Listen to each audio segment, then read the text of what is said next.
improvise from there. But so basically, it's like a Q&A section, I guess. I know everyone had some great questions, for all the speakers. So do you guys have any questions now where we can kind of just sit down, maybe plan something out for you guys, help you guys out, work it out together kind of thing? If anyone has any questions, feel free to, raise your hand. We'll pass the mic over to you. Yeah. And guys, it could be anything. It doesn't have to be questions about the presentation. It could be questions about sales. Maybe you guys maybe you guys like the role play. Maybe you guys want to do a sales role play. It could be anything. Anything related to what we spoke about or business, marketing, etc. You want me to get the mic? Okay. This would be a question to all three of you guys. What's your lifestyle look like? And what do you, in terms of just not business, like with business, women, and just overall like social lifestyle? Obviously, I know a little bit about Jose, but what does your lifestyle look like? What venues do you go to? Who you hang around? And what do things look like for you guys now at this stage? Well, for me, I wake up at 4 o'clock in the morning, 4:30 in the morning. I get ready for work. I have a little bit of breakfast, and my day usually goes from in-person training up until around 12-ish. Then I have an hour and a half break. I'll work out. After that, I have a few calls. I start working again, in-person training, 2 to 10 p.m. And in those little pockets of 15 minutes in between clients, I'll have 10-minute calls. I'll have half-hour calls where it's sales, I'm closing deals, or doing discovery calls just to get to know the person. And that's pretty much it, man. And, in terms of outside of work, I really don't do much. I work 7 days out of the week. I played around with my schedule a few times where I was doing like the whole nurse schedule, 3 days off, 4 days on, etc. But with how I automated my systems with my revenue, everything's subscription based, and I think it works best when I'm available 7 days out of the week, as early as 5 a.m. all the way until 10 p.m., even on a Sunday. And I'm working from there. Now, for example, if there's an event coming up with some time with notice, I'll make myself available. I'll stop by for a little bit, and that's it. But that's pretty much it. I don't go out no more. I don't do any of that stuff. Yeah, if I'm going out and I know there's going to be someone there that's going to be a potential business prospect or business partner, I'll go show face. I'll do what I have to do, but I'm leaving. I wake up at 4 a.m. So my quality of service will go down if I'm exhausted. Right. Yeah. Makes sense. I understand. You don't go to church, bro? No. Oh, damn. So for me, it's a similar schedule. I wake up a little bit later, 5:30, 5:45, hit the gym by 6:30. I'm back by like around, I want to say 8, right? Change, shower, do what I have to do, get on the phones after that, prospect, follow up with any clients, just handle basically the phone calls, right, throughout the day. Then after that, I take a lunch break at around about 12 to 1, depending on what it is that I'm doing. My schedule really hasn't changed much from the video that you guys saw recently, right? I'm just sticking to what works because I believe that there's more in there, I haven't maximized that yet. But yeah, aside from that, in regards to like my social life, I usually handle that later on throughout the day, like in the evening time, right? So if I feel like I've been, putting in the work and doing what I have to do every single day, and I want to go on a date with a girl, sure, I could do that, right? But if I feel like I'm so busy or I'm so productive with everything that I'm doing, then obviously like my time and effort and dedication is going to go back to work, right? Now in regards to like even traveling, for example, I could talk about, I haven't took a vacation just to chill in so fucking long, bro. Like any vacation or travel that I take is typically to network with people, kind of like what Brian said, to show face, shake hands, and do business, right? However, is there pleasure in between that? Sure. right? The way that I see it is, I don't see as business is separate than personal. No, I think everything is personal. You know, business, personal life, everything goes together. Everything goes as one. And I think that's the best way to live your life, in my opinion. All right, so for me, I kind of like to get my sleep in, so I'll sleep till like 7. 7-ish, and then I'll start hitting the gym, get back, do a bit of breakfast, and I'll usually start taking calls around 10, and I'm strictly just calls, like calls until 7 o'clock. So it's that, doing client fulfillment, but the reason I did that is because I optimized it around the way my energy is throughout the day. So I'll notice anywhere from 10 a.m. to about 1, 2 o'clock was when my energy is the highest. So my highest leverage tasks is when I'm going to be doing that, right? Then I'll have some lunch. Energy will start to die off down a little bit. So then the secondary tasks are when I would do that. That's how I would structure it. I used to work out at night, but then I realized I get really shitty sleep around that time because my energy is pretty high. And I just didn't want to do it in the morning because I would get things done in the morning. So it really just depends on how you want to structure your day, where your energy levels are, and what are some of the priorities that you have to get done throughout the day. I would prefer to wake up a little bit earlier, not necessarily work out in the morning, maybe towards like 12 o'clock, because everyone's asleep. I'd rather get a lot more focused work done when my phone's not blowing up from clients and friends and stuff like that. That's what I would prefer, because I've also tested it to my best working hours will be around 12 o'clock midnight, where my focus is high because everyone's asleep. I don't have any distractions, right? But obviously that's not optimal because then you wake up later.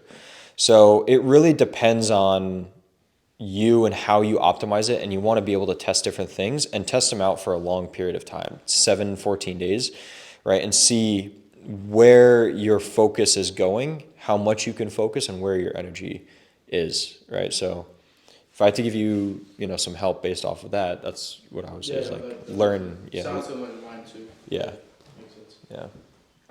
It's a good question. Next question. Yeah. Do you have? Yeah. So my question is for Brian, but it has to do a little bit with something that David mentioned earlier, which was not to sell the thing, but to sell the benefits of it, right? So in your case, because I think it can help in my industry, when you're selling to women on a healthier body, healthier lifestyle, and they give you some objections, how do you combat that? How do you combat those objections around? They know what they need, which is to be healthy and to look good. So how do you combat that? Like, it seems like it's kind of tough. Yeah, that's a good question. So selling to women is pretty difficult because with verbiage, they're almost jabbing at you and you just got to roll with the punches. You got to ride the wave. So what I usually do is I like to filter out the types of women that I work with, and that's how you create a little bit of framing. So I separate my calls into two. My first call is 10 minutes, and my second call is my closing call. So my first call would be 10 minutes where I'm trying to get to know the person. So I'm like, hey, Rebecca, I'm Brian, nice to meet you. How you doing?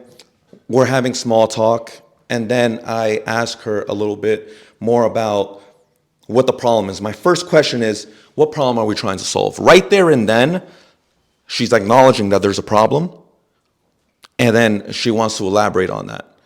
Now, in terms of some of the topics we spoke today, some people will be a little bit more emotional and they'll keep talking and go into detail, and then some people will be like, well, I'm just trying to lose weight. I'm like, okay, that sounds great. And then you kind of just start digging little by little with questions like, all right, lose weight. That's not a problem. Now, that being said, just out of curiosity, how did you find me? So if she doesn't want to talk about herself, we can talk about how she found me. So that gives me a little bit more frame, because then at that point, what would happen is she'll say, well, I was actually scrolling through Instagram and your profile caught my attention. Okay, is there a specific piece of content or transformation that caught your attention? Maybe it was an article that I posted. You give yourself a little bit more status. Maybe it was a transformation that really caught your attention because you have the similar body type. Which one was it? Oh, well, it was the one where you transformed this flat booty to a big booty. And I really liked the article that you posted about your free ebook program, and it was very valuable, and I thought it was very, very helpful. Okay, great. Now from there, you say, did that help? Yeah, I saw a little bit of results, but it was tough. I wonder why it was tough. Why do you think it was tough? Well, nobody was with me. And then right there and then, once I hear that, it's accountability. And at the end of the day, personal training is accountability. So you want to almost kind of just start asking even little questions. And even if the answer of the first question was so dry, you can almost like take a step back, ask a question to kind of like set the tone of the conversation in the room, just to kind of let the guard down and not talk about her, because it's not really like an interview, you know? And then from there, you can kind of come back to, okay, so why do you think this way? Okay, so, and then all of a sudden, at the end of the 10-minute call, I know that she got divorced in the past 3 years. She has 3 kids. She doesn't feel confident. You know, she told me about her epiphany. She went out the other day and she went on vacation and all her girls are looking good and she's not looking good. I wonder why that was. Okay, no problem. And I do not close on the first call. Okay, no problem. I don't. I tried at first just to feel the vibe of it because it was more online coaching where I was trying to do sales calls and close sales calls.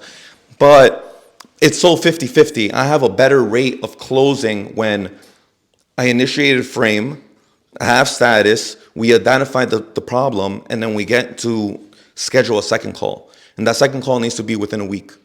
Primarily, I like within 3 days. And how do you end the first call? What do you say? The first call is like, okay, no problem. Listen, I know exactly where you're at. I had previous clients that has been in similar shoes. I can definitely help you out. Again, this call was just a friendly interrogation. I want to get to know you, feel the vibe, chemistry, all the terms that a lot of these girls or a lot of your population like to use. Just adapt with that person, you know? And then with that, you're just like, hey, listen, I would love to get into a second call with you to get into more detail with my programs and how I can help you out.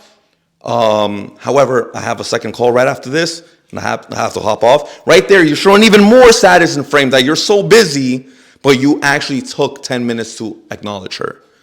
You get what I'm saying? And it's just questions, and they're just yapping. Questions, you're just yapping. You're not even talking as much. There's questions. And then if you want to dig in deeper, okay, cool. And you're writing notes. You're just not there. And sometimes if I'm driving and I'm taking a call at 10 minutes, I'm using my other phone to record the other call. You know what I mean? And then I'll just write notes from there. And then on that second call, I'm like, hey, how you doing? Nice. How's everything? By that call, I already know what she does. Kids, personal life. How's the kids? How's the husband? How's this? How's that? Right there, all her guards down. Okay, no problem. Listen, we had a little bit of conversation on the first call. We're going to recap. I recap with her. I really want to get into 2 or 3 points on this second call that I really wanted to get some more context in. With that, as the professional, I can recommend you XYZ. And then when I try to close, I always try to finish with 2 options. Always 2 options. Which are what? High ticket or lower ticket. And just like, Jose said, by the way, I have this monthly subscription or I have bi-weekly subscription. This monthly subscription is a little bit more expensive. You start nodding. However, it's a little bit more expensive in terms of you have to put more capital down, but each session is a little bit more expensive. Cheaper, sorry. But if you pay this bi-weekly, and bi-weekly is okay, I get more money. Per session is a little bit more. It's a little bit more, but it's a little bit more flexible for your payments. It almost works like Netflix. Out of these 2 options, which one do you feel more comfortable with? Oh man, I don't know. I have to talk to my husband. Okay, no problem. I completely understand. You have to acknowledge that. I completely understand. Now that being said, what do you think when you have this conversation with your husband or your wife? What do you think this person will say? Well, he completely supports me. Of course he will completely support me. Oh, okay, so, why not start now? It's better to ask for an apology than ask for permission. And I'll have no problem giving you a refund if, God forbid, she's like, no. He's like, no, I want you to be overweight and unhappy. You know? And they will laugh too. So And be you willing to say that. Yeah, you're saying that like almost smiling, jokingly, and they'll laugh too. But if you're actually serious and it's body language and you're like just straight dead face, they're gonna be like, wow, that's, you know, Fucking creep. you know. So it's and that's just a little scenario, you know. But I separate, but step back and look at just the context that I just said. I went into detail just for everybody here, but 2 calls, and I always finish with 2 options: higher ticket or medium ticket, or you can even say lower. If it's completely lower, listen, I'm broke, I can't help, I can't buy anything. Okay, no problem. I have an online training program that's extremely cheap. I always have a backup. Oh, that's too expensive? No problem. I have a diet plan. Oh, that's expensive? Oh, okay. I have personal training where we have an accountability call once a week. You know what I mean? You always have a backup. You don't give all the options at first. Got it. Thank you. Yeah, no problem. Anyone other questions? Well, he asked you as well. He asked you, what did you mean by selling to, what was it, selling to what they It was in want? reference to Brian's, like, I referenced David's statement Yeah. so that Brian can answer it. Oh, okay, okay. okay. Okay, cool. Yeah. Who has, do you have the mic? Who has the mic? Ah. So a follow-up question to the sales structure you were just mentioning, where it's Yeah. a 2-part phone call, or a call, a video call, phone call, whatever. Right. If the person presents as ready to buy on the first call and they're trying to kind of initiate and close themselves, do you let them, or do you still kind of hold up the gates of, no, you have to wait, you have to get on the second call? So that's a good question. So you need 100% guarantee. Let me ask you this. How do you know they're 100% guaranteed that they're going to buy? If they verbally say, hey, like, okay, what's, how do I buy? How do we do this? What's the next steps? They're giving clear and seeking the answer of how do I give you my money? Perfect, no problem. So what's the next step? And that's when you say, hey, the next step is the second call. Because that, to me, that's not 100% guaranteed. Unless they're waving a credit card at me, hey, I have my credit card right here. You let me know, I'll pay right now. Or, ma'am, are you sure? Sir, are you sure? Yeah, whatever it is, listen, I saw all your content on Instagram. I saw your resume. I saw this, I saw that. I'm bought, ready to go. I saw your website. Matter of fact, I couldn't buy the website because my Wi-Fi was down. That's why I called you. That's why we're here. I have my credit card right here. Boom. That's 100% guarantee. And my 13 years, I've never seen that. And within 5 minutes, if they're saying, oh yeah, because that's a trap right there. Because how you just said it, where the context was, okay, yeah, I'm ready to go. What's the next step? You show your hands, then they're like, all right, let me think about it. Yep. And then you're fucked. You know? Yeah. You just let them wiggle out of the frame that you... Exactly. Because then, and again, they're leading the conversation. You're the professional. You want to lead the conversation. Now, how do you feel these principles would be the same or different if the first call is a group webinar type setting? Would you still hold that second call as, oh, okay, these interested parties, you're interested, for the interested people, we're going to move forward on a one-on-one call like that? Still Okay, yeah. So what I would do is, I wouldn't even consider that a 10-minute discovery call or, intro call, whatever you want to frame it as. You at least have a little bit of context in that group Zoom call that you're doing. I would still do the 10-minute call. So you still do 2 calls? I would still do the 2 calls. Why? Because if it depends on the amount of people, but if it's like 30 people here, I don't know each and individual's person's story or issue or problem or pain points. So right here, if you tell me this, the same people are going to be here tomorrow, I'm not going to try to close them tomorrow because I don't have too much context. I want to make sure that I'm going to close. Perfect. So it would be like group webinar, then Intro. into intro call. Then What you could say is, hey, I want to get to know you a little bit more. I want this one-on-one. I don't want anyone else interrupting us. I want to get to know you a little bit more right there. And then second call is when you close. Thank you, because we're actually in the process of restructuring and forming the exact procedure, so from the ground up, so that's very helpful, thank you. May I share a different perspective? So what I would say too is like for the question about them saying like I'll think about it after. It depends. Like if they're really interested, like Brian was saying, like if they're ready to go, depending on their interest level, I would move forward with it. Now, if they say I'll have to think about it, I mean, that's an objection that you can handle and can get through. If they were that interested, then you should be able to handle that objection, right? Well, you could say, okay, well, what is it exactly that you've got to think about? Is it A, B, or C?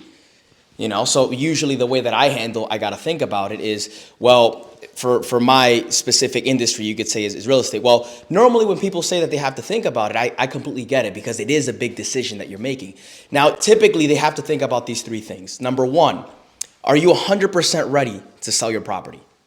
They say, well, yeah. It's like, okay, cool. Number two, are you okay with the price and the commission and the terms that we've discussed? Well, yeah, that makes sense. Okay, cool. And number three, are you 100% confident that I can make that happen for you? They say, yeah. Like, perfect. It seems like the decision is made. All I'm going to need you to do is, and then boom, I go ahead and close. Now, it may or may not work, but if the client was as interested as they say they were, it would work. You just really have to gauge their tonality, how confidently they say it, and what's going on. Now, the second thing too on a webinar, and this is an experience that I had from the buying end, this is somebody that sold me on a product, right? Is something that helped me make a decision in that specific webinar was that he provided like an early bird, access discount, you know what I mean? So like, hey, we like to reward people that are taking action because we know that we're here today, but tomorrow, technically, people sometimes tend to procrastinate. So while we're here, we want to go ahead and give you guys a 30% discount off. It's only going to be available for the next 2 hours after this webinar is done. So if you want to take advantage of it, click the link below and we could go ahead and get you started. So that could be something where you're offering them an incentive to take action sooner rather than later. And perhaps you can capitalize on that interest because I've also seen it where even for myself, like I've been on a webinar and I was like, yeah, like this sounds great. And then I just forget because I'm busy and I just don't think about it anymore. And I'm just like, well, I got to get on a call with this guy. I don't know, like maybe let me try to push it, So like you also got to be careful with that, That's exactly my next question that I was leading into. And so part of the back-end structure that we have our website and sales, kind of everything built on, has that feature where you can implement a clock to offer a discount, and when it expires, bam. So we were going to implement that as part of the sales process. And so I was interested to hear in that structure of perhaps group webinar and then 2-step individual call, Yeah. if you would implement that kind of, hey, Well, you can, buy and probably buy now because you have X amount of hours. and the beauty about it is that you can implement both, right? You can implement both because either way, it's not like their data is just magically going to disappear. The people that buy, the people that don't, you'll still have them. Do you have an appropriate time frame window that you think is most helpful? Like we were thinking 72 hours. Like, hey, this is a good size purchase. You're in a sensitive time. You have 72 hours to take advantage of this discount in acting now. Yeah. Do you find that wanna- a good window of time? Yeah, I mean, it depends. So if you put a time restraint on them, it just seems a little bit too desperate for the sale, and that can come off in a negative way, and you don't want to do that, right? So what I would do is maybe not even, if you're going to do a webinar, don't reveal the price, but put them on the calendar and then talk about the price, because the price is a big negotiator, it's a big differentiator between them actually getting on the phone with you or not. So what I would do is always do the webinars live until you've perfected the method. Run a couple webinars without doing the pricing and just drop the offer, because everyone's going to want to know what the pricing is, so they're going to get on the phone with you. When they're on the phone, you can use a bit of psychology, you can work your way through it. But people like Russell Brunson can sell from the stage or sell from a webinar because they know their messaging, they know all of their systems are set in stone, right? They will make money. So what I would do first is take it step by step, bringing them onto the sales call and work your way through there. Because once you are on the sales call, you can take all of that data, address it into the webinar, and shorten your sales process, and then get more booked calls through there. because you need to be able to talk to these people and figure out what they're struggling with and how can you address that on the webinar so that you answer all the questions inside of their head. Right? Does that make sense? Yeah, definitely. Yeah. Thank you. Cool. It's more like not a question, but a statement, so I. Yeah. Yeah, so I was gonna say it's more of like a statement, not a question, but I think the reason you guys all had a little bit of a different answer, because you guys are all in different industries. I related more to you because for me, it's about retention. Like, every time I've jumped in a client, it's like, oh, yeah, no, I want insurance and I want investments. The next call when I tried to rush it, yeah, let me think about it. It's always happened to me that way. They've never taken action. But the guys that are like, oh, I'm ready to do it, I'm like, all right, well, let me find more about you because I have a fiduciary duty to actually learn about you. I can't just recommend something if I don't know you.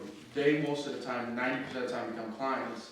Whereas if I take it in a rush, that's why I related to what you said so much, they actually don't move forward. And then they back out. And then for me, retention is a huge thing because someone can do something, then they can change their mind and cancel it. And I lose money, so like, what's the point? So I try not to rush. But like Jose gave a different answer, I feel like, because it's a house, so like, I don't know how you could change your mind on not wanting a house anymore, maybe you can, but. I mean, it depends on where you are and obviously in the contract, but you could always back out until you end up signing. But you have the right idea. We're in different industries, but guys, there's always there's many different ways to get to the number 9. You know, there's 7 + 1 or 2. There's 3 × 3. You know, there's 6 + 3. You know, like there's a lot of things. So that being said, I don't know, man. Especially with what Jose said, obviously they're still interested on the call if they're doing the first 10 minutes. So I would still do the 2 calls. Again, unless they're showing the credit card in your face. But again, it's different industry, so I could understand, you know. You know, like there's more leeway for them to push fitness or health or cancer a little bit down the line. Oh yeah, I'm stage 4 cancer, I'm gonna die anyway. Then a house, and there's a lot of responsibilities with kids and all these things. So why not do both? I would say why not just do both? Maybe not even show the price on the webinar. But I like that discount. I wouldn't even say 72 hours. I would say discount now. Like now, on the phone. Right now, because you're right there. The link's right there. Just follow the prompts. Okay? And if there's no... Makes you look like a good guy, too. I can offer you this discount, Yeah, there you go. It makes you look like a good guy, exactly. But on top of that, it's like, hey, listen, you know, if you have a little bit more questions and I can give you a little bit more context, I'd love to get on the call, short 10 minutes, keep it nonchalant, and then from there, capitalize on what I said. You know, because if no one's going to buy there, then you could just follow the 2 calls. Yeah. It incentivizes them to keep getting in front of my face if they're not certain about buying, or if they're still questioning, to keep them coming back at least to. Yeah, and I told one of the guys here, I forgot who, the conversation, don't let them get off the call without scheduling another check-in. Even if you can't, for whatever reason, maybe you have another call right after and you know it's another lead and you don't want to miss out on that call and you don't want to be late, you could always say, hey, no problem. Let's schedule another call where we can go a little bit more into detail and you can speak to your husband or your wife and we'll go from there. And if you'd like, I have no problem getting on the call with both of you guys so that he or she can feel a little bit more comfortable. Because if you're just like, oh no, you don't want anything, okay, bye. It is what it is. Then, you know, like you just burn the bridge. Why would you burn the bridge? You know? Okay, when would you like to do this other call? Okay, in 6 months. Okay, let's do 6 months. And I'm telling you, if you keep doing what you're doing and somewhat they were still interested, at some point they're still going to look you up, go on your website, go on your Instagram, go on whatever social media. They're going to still check what you're doing. And then that 6 months is going to turn into a month or 2 months. But I've experienced that. I'd say pretty much when I get on the phone with anybody, it's 90% of closing right then. I mean, or like they go in queue. Yeah. And they do get back in touch. Hmm. So- Yeah, definitely, definitely. Cool. Any other questions? You guys don't have questions? I'll go for Oh, another. yeah. All right, it's all right. We did our jobs. Yeah, that's it. That's it, guys. It was a pleasure. Yeah. All right, so one more thing. Thank you guys for all coming here. So I'm just kind of curious, what are some of the things that you guys enjoyed? What are some of the things that we could have done better? And if we were to do this again, what do you guys want to see in the future? Just blurt it out. I like the psychology part. Yeah, like just talking individually and learning, like asking you questions and how you guys think psychology. And I was able to do like I missed yours because I didn't know what they psychology, but like You could have won $50, bro. So like the one thing that stood out for me was when Jose was talking and he said we would use the head nods and do whatever you wanted to do, you would do this. Body language. Yeah, and I'm on Zoom all the time with my clients, so in person I can do that. So that was, I like psychology, sales psychology, very interesting. Don't be afraid of silence as well. Yeah, that as well, yeah. Who else? It makes them uncomfortable. It doesn't make you uncomfortable. Who else? In terms of the event, in terms of topics, presentations. I wanna say something real quick too. Like, I'm sure that everybody here learned something very, very important that they can't wait to apply, right? So make sure that you do that, because if you walk in here, it's the same thing as somebody that has a library full of books, right? Oh my God, I read all these books, but he's not really applying any of them. What good is it, right? It's just entertainment. However, if you're here and you're allowing yourself to actually apply the things that you're learning, you will be in a better place the next time that we meet again.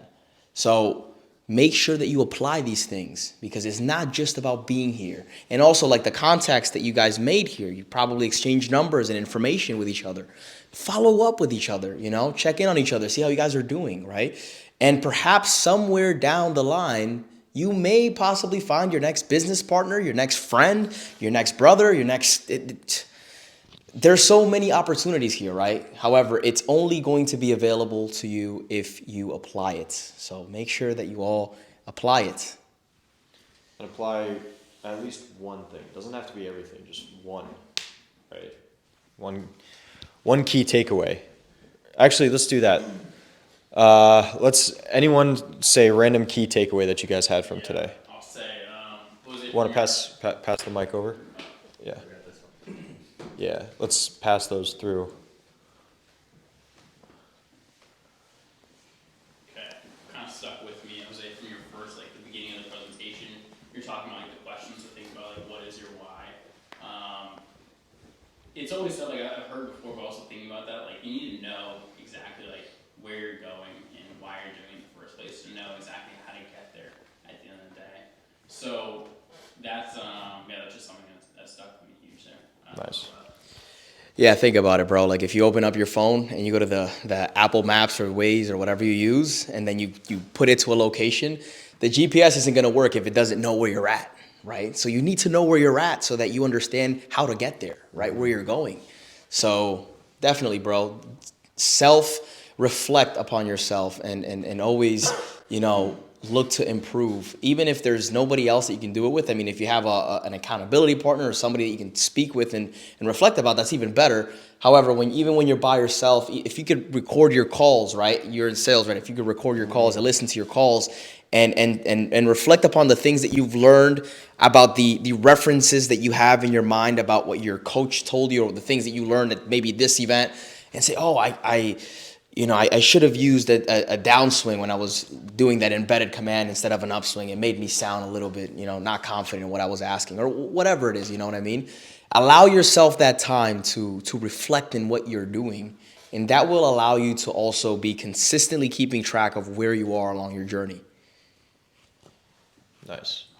What's another takeaway? I like how you guys use specific examples of how when you started out, like for example, David, you mentioned how you DM'd that one guy on Instagram and how it got you all these other connections and how you gave the gifts And I think that was actual advice that we can all take away, because a lot of us are just starting out with our businesses, and to get from that beginning first step, getting those first 2 clients, I think is probably the hardest part, because then once you have testimonials, it's way easier to get new clients. And then Jose kind of mentioned how he would go out to Home Depot and pass out flyers and that kind of thing. I think that was great advice to take away. Nice, good stuff. We had a couple more hands up here. Sales Wait, is hold a on. lifestyle trait. There you go. Behind you. It's all of our, Yeah, sales is a lifestyle trait, not a business trait. That was by Brian. I found that insightful. And then also, you want to say the same thing in a different way with cold outreach. That's something that I got value from as well. Nice, good one. just want to share a win. Nice. Let's get some wins too. First webinar sign up. No way. As we're sitting here. Wow. Very nice. Good stuff. We wanna just implement that. So, well, the key takeaway I wanted to say was, is booking people into the phone call, maybe taking the pricing, like take our existing sales page down and take all the pricing on, which we did for our new sales pages. Nice, okay. And in case the mic didn't catch it, just sharing the win that as we're here, chatting with all you guys, getting fantastic ideas that we're very grateful for, we got our first webinar attendee booked for the new series of webinars. Very nice. That's awesome. Congrats. Very cool. Yeah. All right. Who else? Let's take a couple more. Learning lessons. Well, I wouldn't say a learning lesson, but what I would say is being out of South High School. It's very unusual for me to be around people like you guys. So I'm very thankful that you guys hosted this event, and I'll definitely be looking to get in contact with you guys in the future, because other than you guys, I really haven't met anybody with the advice that I've gotten today. So. Bro, you have all the time in the world, G. Like, it's insane. The things that I know now, if I was exposed to it when I was in high school, I'd be 30 years ahead of my time. You know? So I applaud you for attending, and I encourage you to continue doing it, because, you know, I train a lot of people, and I expose, you know, my business and my knowledge to a lot of people, even in college, in the collegiate level. And they're far from where you are right now. They're still hanging out with their teenage friends or their 21-year-olds, they're drinking, whatever. On a fucking Saturday at 7 a.m., 8 a.m., you're here with multi-figure business owners learning about sales. That's insane, dude. Where'd you drive from? Old Ridge, New Jersey. Okay. Oh, you live right by me. So I'm proud of you, man. I'm proud of you. That's huge. Huge step. One more, guys? Anyone? Simon, you got some sauce, bro. I was talking to you all day. Give Simon right here. Give Simon the mic. Damn, man, you put me on the spot. You're right next to me, G. Bro, you sat in the hot seat. Come on. I know. One thing. It could be anything. Yeah, maybe I'll put it right now. So, one piece of advice, highly from you guys, is just, like, for example, say the 7 questions. Like, you always ask, like, is it go like this? Yeah. So, the situation we have in our lives, you know, it can be good, it can be bad. But at the end of the day, you know, we have to learn from that. You guys like, for example, we are in your shoes when you guys were, like, young. So we are in your shoes right now, back then. So I'm like he said, I'm so grateful for you guys, because if it wasn't for this program and it wasn't for this meeting, which, like, come on, it's like I have to drive like an hour and a half all the way from where I live all the way here, like who am I to drive that far, you know, just for this meeting? But that shows, like, how, like, there's so much potential that I see in you guys, that it took a lot of willpower, not just from today, but like from so long, for me to like actually decide to start like my self-improvement journey. And so all I can say is like, you know, thank you for. Of course, man. At least like, you guys are so like, you guys are multi-millionaires, you know, like you guys get money every day, right? So you guys are mad busy. And the fact that you guys still here pulled up just to show us how to make just a couple sales, your life stories, like, come on, it's like mad motivational. Like, Yeah. That's just a step closer for me to be like, just waking up early and just be like, if they can do it, I can do it as well. Like, there's some motivational speaker that I'll always listen in the morning, forget his name. And he's like, It's alright, it's alright. I swear to God, in my playlist, swear to God. It's all good, bro, it's all good. Do you? It's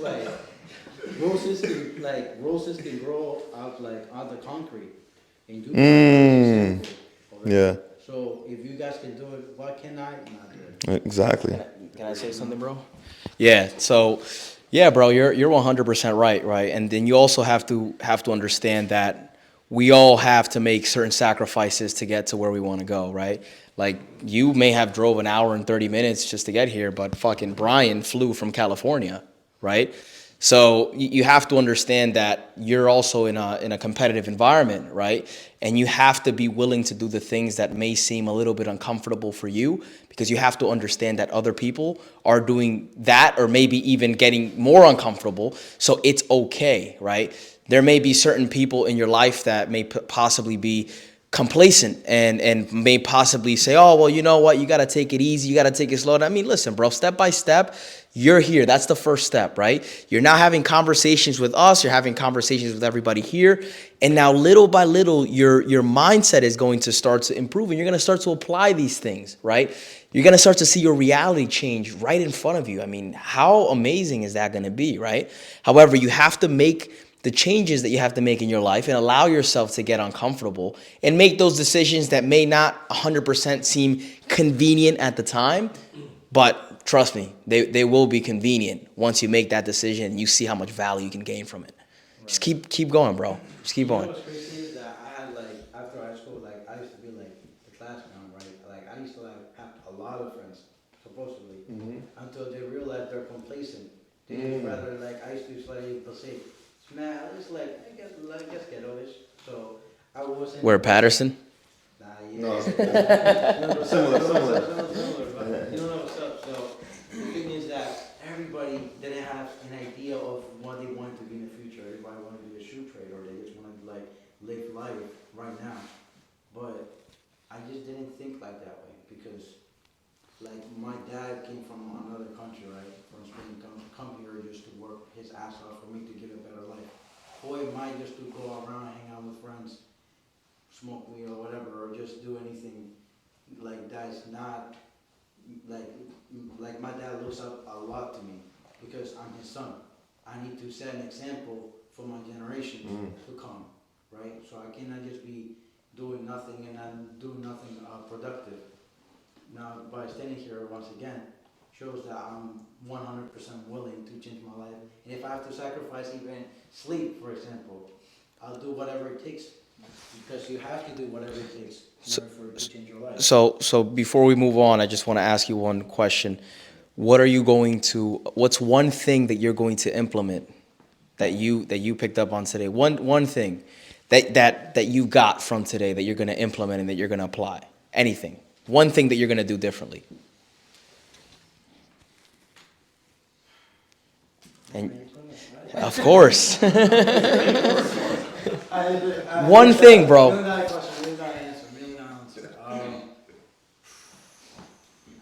One thing. Could be anything, bro. It could be wiping your ass with the left hand. Maybe if you're used to the right hand. It could be anything. One thing. Think about the conversation we had on the table. So, You don't have to get into details, but just. okay. So, I guess you can say it's like, the niche I want to do, like, I don't know if I spoke with some of you guys, the niche I really 100% want to do real estate. And like, one of the things that all of you implemented was relationships. So, my thing is now to expand my circle, not that my circle is small, expand my circle with something that brings value into the niche that I want to do. For example, you guys do real estate, for you guys to sales. Now, my circle now with all of you guys, now it's gonna expand even bigger and make my life improve better. Always like improvement to better on in the future. Expanding your circle. Awesome. There you go. Yeah, he just summed it up. Whatever he said, forget about it. Just expand my circle, yeah. So, That's great, man. It's either one day or day one. It's day one today. they want Beautiful. any questions?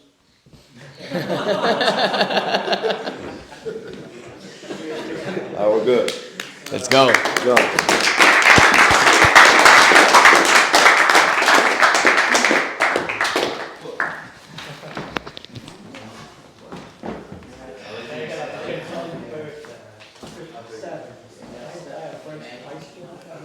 All right, guys.